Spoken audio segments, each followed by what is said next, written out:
আসসালামু আলাইকুম viewers, welcome করছি আবার একটি নতুন ভিডিওতে। নভেম্বর মাস শুরু হতে যাচ্ছে। আর এই মাসেই সচরাচর আমরা আয়কর রিটার্ন বা আয়কর দিয়ে থাকি। তবে যে এটি ইচ্ছে করলে নভেম্বর মাসের আগেও এটি দেয়া যায়। ট্যাক্স আইনি জটিলতা নিয়ে অনেকেই এর একটা বিভ্রান্ত হন, বিশেষ করে টিন অর্থাৎ ট্যাক্স পেয়ার আইডেন্টিফিকেশন নাম্বার। এই সার্টিফিকেট থাকা মানেই ট্যাক্স দিতে হবে, এমন ভুল ধারণা অনেকেরই।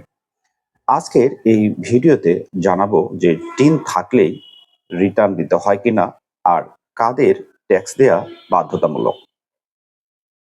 টিন থাকলেই কি ট্যাক্স দিতে হবে? এর উত্তরে আমি বলতে পারি যে না, টিন সার্টিফিকেট থাকলেই আপনাকে ট্যাক্স দিতে হবে এমন কোনো বাধ্যবাধকতা নেই। টিন থাকা মানে আপনি একটি করদাতার পরিচয় নম্বর পেলেন, কিন্তু আপনি করযোগ্য আয় করলে তবেই আপনাকে ট্যাক্স দিতে হবে। তবে রিটার্ন দাখিল করা অবশ্যই বাধ্যতামূলক।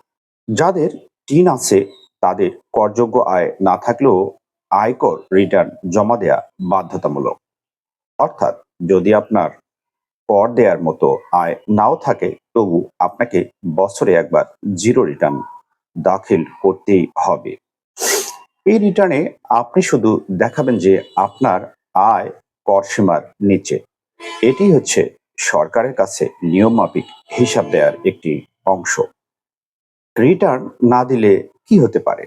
যারা রিটার্ন জমা দেন না অথচ তাদের টিন আছে, তাদের বিরুদ্ধে ভবিষ্যতে জরিমানা হতে পারে, এবং এছাড়াও আরো বিভিন্ন সুযোগ সুবিধা সংক্রান্ত আইনি জটিলতার সৃষ্টি হতে পারে।